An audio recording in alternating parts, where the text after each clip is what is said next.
Hey guys, welcome to कहानी अब तक, जहां आपको मिलेंगी सुपर कूल एनिमेटेड कहानियां जो आपको फुल ऑन एंटरटेन करेंगी और साथ में कुछ लाइफ के इंपॉर्टेंट लेसन्स भी देंगे। सो सिट बैक, रिलैक्स और एंजॉय करो नेक्स्ट लेवल स्टोरीज के साथ। सासू माँ की नई सहेली। प्रिया किचन में चाय बना रही होती है और सुमन ड्राइंग रूम में बैठकर मजे से टीवी देख रही होती है। तभी दरवाजे की घंटी बजती है। प्रिया, जरा देखना तो कौन आया है। देखती हूँ मम्मी जी। प्रिया दरवाजा खोलती है तो सामने पड़ोस वाली विमला आंटी खड़ी होती है। नमस्ते आंटी जी, कैसी हैं आप? मैं तो बिल्कुल ठीक हूँ बेटा, पर तेरी सास को क्या हुआ है? आजकल कहीं दिखती ही नहीं है। जब देखो तब टीवी के आगे जमी रहती है। अंदर तो आइए आंटी। अरे ओ दीपक की अम्मा, कहाँ हो? अरे बिमला, आओ आओ, क्या बात है, बड़े दिन बाद याद आई तुम्हें मेरी। मैं तो हमेशा ही तुम्हें याद करती हूँ, पर तुम ही गायब रहती हो और आजकल तो बाहर भी नहीं आती जाती। तबीयत तो ठीक है ना तुम्हारी? अरे तबीयत को क्या होना है, इस उम्र में तो कुछ ना कुछ लगा ही रहता है। मेरी छोड़ो, तुम ये बताओ कि क्या चल रहा है गली मोहल्ले में। तुम गली मोहल्ले की छोड़ो, चल तो तुम्हारे पड़ोस में रहा है। तुम्हारी नई सहेली आई है। मेरी कौन सी नई सहेली? मैं तो यहाँ बस तुमसे बातचीत कर लेती हूँ या फिर बाजू वाली शर्मा की बहू से दो चार बातें कर लेती हूँ। इसीलिए तो कहा कि तेरी नई सहेली आई है। अब कोई पड़ोस में आया है तो बात तो होनी ही है। कम से कम इसी बहाने हमारा भी एक ग्रुप बन जाएगा। फिर सब मिलकर अपनी बहुओं की शिकायतें किया करेंगे। दोनों हंसने लगते हैं। तभी प्रिया चाय लेकर आती है और सामने टेबल पर रख देती है। दोनों चाय पीती हैं और बातें करते हैं। चलो मैं चलती हूँ, अब कल मिलते हैं। राम राम। अगले दिन प्रिया किचन में कुछ काम कर रही होती है और सुमन आराम से सोफे पर बैठकर मटर छिल रही होती है। तभी डोरबेल बजती है। प्रिया दरवाजा खोलती है तो सामने उनकी नई पड़ोसन खड़ी होती है। जी, आप कौन? मैंने पहचाना नहीं। नमस्ते बेटा, मैं शारदा, आपके बगल वाले घर में अभी 2-4 दिन पहले ही शिफ्ट हुए हैं। ओह अच्छा। नमस्ते आंटी, अंदर आइए ना आप। देखिए तो मम्मी जी, आज कौन आया है। इतना कहकर प्रिया किचन में चाय बनाने चली जाती है। नई पड़ोसन को घर पे देखकर सुमन थोड़ा हैरान हो जाती है। नमस्ते बहन जी, मैं शारदा, आपकी नई पड़ोसन। अच्छा, आप हैं हमारी नई पड़ोसन। आइए आइए, और बताइए कैसी हैं आप? जी बिल्कुल ठीक हूँ। वो दरअसल घर पर छोटी सी पूजा रखवाई थी, बस उसी का प्रसाद देने चली आई। सोचा इसी बहाने नए पड़ोसियों से भी मुलाकात हो जाएगी। ये तो बहुत अच्छा सोचा आपने।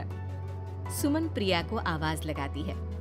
अरे ओ बहू, जरा चाय पानी का तो आके पूछ लो। ये आजकल की बहुएं भी ना, जब तक बोलो नहीं तब तक कुछ नहीं करेंगी। आई मम्मी जी। प्रिया चाय लेकर आती है। दोनों बैठकर चाय पीती हैं और खूब सारी बातें करती हैं। अच्छा बहन जी, अब मैं चलती हूँ, फिर मिलते हैं। अब तो आना जाना लगा ही रहेगा। शारदा के जाने के बाद प्रिया किचन से बाहर आती है। क्या बात है मम्मी जी, आप दोनों को देखकर तो लगा ही नहीं कि पहली बार मिल रही हो। आप दोनों तो बिल्कुल बिछड़ी हुई सहेलियों की तरह बातें कर रही थी। अरे जब दो औरतें मिल जाती है ना, तो बातें अपने आप ही निकल आती है। अब तू अपने काम पर ध्यान दे, बातों पे नहीं। ऐसे ही कुछ दिन बीत जाते हैं। अब सुमन और शारदा अच्छी सहेलियां बन गई होती हैं। दोनों एक साथ मंदिर जाती, मार्केट जाती और कभी कभी तो विमला भी इनके साथ मिलकर खूब हंसी ठिठोली करती।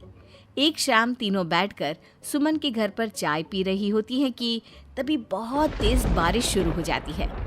सुमन जोर से प्रिया को आवाज लगाती है। प्रिया, ओ प्रिया, देख कितनी तेज बारिश हो रही है। जाके छत से सारे कपड़े ले आ, नहीं तो सब भीग जाएंगे। सुमन 2 बार आवाज लगाती है लेकिन प्रिया का कोई जवाब नहीं आता। शायद प्रिया कुछ काम कर रही है, इसीलिए कुछ जवाब नहीं दे रही। अरे काहे का काम, आराम फरमा रही होगी महारानी। तभी प्रिया बीमार हालत में अपने कमरे से बाहर निकलती है। हाँ मम्मी जी, क्या हुआ? मेरी तबीयत थोड़ी ठीक नहीं है ना, इसलिए आग लग गई। अरे सारे कपड़े भीग गए और तुझे सोने से फुर्सत नहीं है। सबके सामने सुमन के मुंह से ऐसी बातें सुनकर प्रिया उदास हो जाती है और छत से कपड़े उतारने चली जाती है। सुमन, ये क्या बात हुई? प्रिया ने बताया ना कि उसकी तबीयत ठीक नहीं, इसलिए उसकी आंख लग गई। तुम भी ना खामखा उसे सबके सामने सुना दिया। अरे आप नहीं जानती शारदा जी, कुछ बहुएं ना बहुत आलसी होती है, घर का एक काम नहीं करना चाहती। ऐसा नहीं है सुमन, तुम्हारी बहू तो बहुत प्यारी है, तुम्हारी सारी बात भी तो मानती है। हाँ सुमन, तुम प्रिया के बारे में ऐसा क्यों सोचती हो? मेरी भी दो बहुएं हैं, लेकिन मैं उन्हें अपनी बेटियों की तरह रखती हूँ। आखिर वो भी तो किसी की बेटियां ही है ना। और अगर तुम ऐसा ही व्यवहार करोगी तो एक दिन प्रिया भी तुम्हारे साथ ऐसा ही बर्ताव करेगी। शारदा और विमला की बातें सुनकर सुमन की तो बोलती बंद हो जाती है। वहीं प्रिया भी बाहर से सारी बातें सुन रही होती है। अरे मैं कोई उसकी दुश्मन थोड़ी ना हूँ, मैं भी उसकी माँ हूँ, लेकिन कभी कभी सास बनना पड़ता है, नहीं तो बहुएं हाथ से निकल जाती है। देखो सुमन, ये सब सोच का फर्क है। अगर तुम ये सोचोगी तो कभी प्रिया को अपनी बेटी नहीं बना पाओगी। इतना कहकर शारदा और विमला वहां से चली जाती हैं और सुमन अकेले बैठकर उनकी बातें सोचने लगती है। अगले दिन प्रिया और दीपक अपने कमरे में बैठकर बात कर रहे होते हैं और सुमन उनके कमरे के बाहर कुछ काम कर रही होती है और उन दोनों की बातें सुन लेती है। दीपक, तुम्हें पता है हमारे पड़ोस में जो शारदा आंटी है ना, बहुत अच्छी हैं। अच्छा, ऐसा क्या हो गया जो तुम्हें वो इतनी अच्छी लगने लग गई? कुछ खास नहीं, बस कल जब मम्मी जी मुझे सबके सामने सुना रही थी तो शारदा आंटी ने मेरा साथ दिया। मैं तो सच में हैरान ही रह गई थी जब उन्होंने मम्मी जी को मुझसे ऐसा बर्ताव करने के लिए मना किया। अच्छा, फिर क्या हुआ? होना क्या था, शारदा आंटी तो मम्मी जी को समझा ही रही थी कि बहू को भी बेटी की तरह ही रखना चाहिए, लेकिन मम्मी जी तो मम्मी जी है ना, उन्हें तो मुझ में हमेशा कमी ही दिखती है। काश मुझे भी शारदा आंटी जैसी सास मिली होती जो मुझे भी अपनी बेटी जैसी समझती। सुमन ये सब सुनकर बहुत उदास हो जाती है और वहां से चली जाती है। प्रिया की बातें सुमन के कानों में बार बार गूंज रही थी। उसे बहुत शर्मिंदगी महसूस हो रही थी कि उसने प्रिया के साथ बहुत गलत किया है। अगले दिन सुमन शारदा और विमला को बुलाती है। क्या बात है सुमन, आज तूने ऐसे अचानक क्यों बुलाया? सब ठीक तो है ना? हाँ हाँ, सब ठीक है, तुम दोनों बैठो तो सही। तब तक दीपक और उसके पापा भी आ जाते हैं। प्रिया, तुम भी आ जाओ। क्या हुआ मम्मी जी, आपने बुलाया? हाँ प्रिया बेटा, मैं आज सबके सामने तुमसे माफी मांगना चाहती हूँ।